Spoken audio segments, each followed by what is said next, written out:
امام مالک رحمہ اللہ تعالیٰ سے کسی نے وجود باری تعالیٰ کے بارے میں سوال کیا تو آپ نے وجود باری تعالیٰ کے اسبات میں جو عقلی دلیل دی وہ یہ تھی کہ اختلاف اصوات اور تفاوت لغت و لسان، یعنی کہ آوازوں کا ایک دوسرے سے مختلف ہونا اور زبان کا مختلف ہونا۔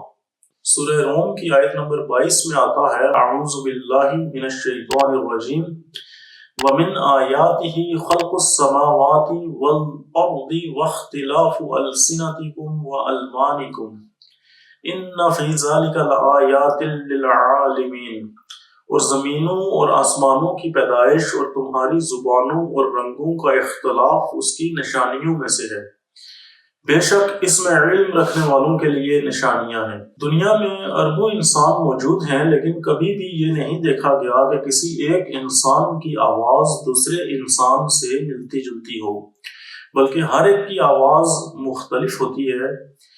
دو افراد کی بھی آواز ایک دوسرے سے مماثلت نہیں رکھتی۔ یوں ہی دنیا میں ہزارہا اقسام کے انواع و اقسام کے جاندار موجود ہیں، لیکن ہر ایک جاندار کی آواز دوسرے سے مختلف ہے۔ کسی بھی مخلوق کی آواز کسی دوسری مخلوق کی آواز سے مماثلت نہیں رکھتی۔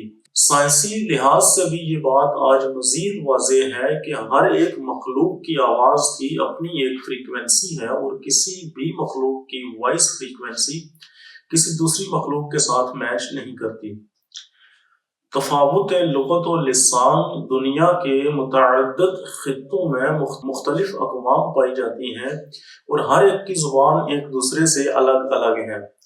مثال کے طور پر ہمارے ملک پاکستان میں 4 صوبے پائے جاتے ہیں اور ہر صوبے والوں کی اپنی ایک الگ زبان ہے، اور پھر ان صوبوں میں مختلف علاقائی سطح پر مختلف علاقائی زبانیں ہیں۔ اگر اعداد و شمار کو دیکھا جائے تو پوری دنیا میں پائی جانے والی زبانوں کی تعداد کم و بیش 66,000 ہے، اور صرف پاکستان میں 70 سے 80 زبانیں بولی جاتی ہیں۔